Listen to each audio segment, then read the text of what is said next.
Qədir gecəsi məhşər səhrasına, qiyamət gününə oxşayır. Qiyamət gününün bir adı Yevmül Həsrətdir, yəni peşmançılıq günü. Amma oradakı peşmançılığın faydası yoxdur. Qədir gecəsində isə peşmançılığın çox böyük faydası var insana.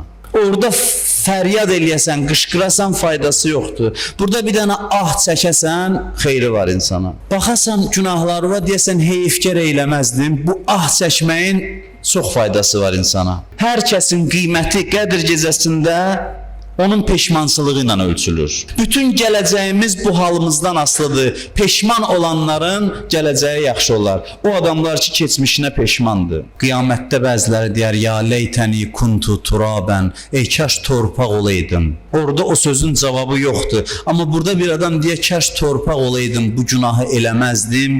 Allah çox dəyər verir o sözə. O adamların Qədir gecəsi gözəldir ki, boynunu büküb dayanıb Allahın qabağında peşmançılıq çəkir, xəcalət çəkir. O adamın Qədir gecəsi çox gözəldir. Kaş yaxşı bəndə olardım. Kaş Allaha yaxşı bəndəlik eləyərdim. Təkcə istək yox, peşmançılıq lazımdır.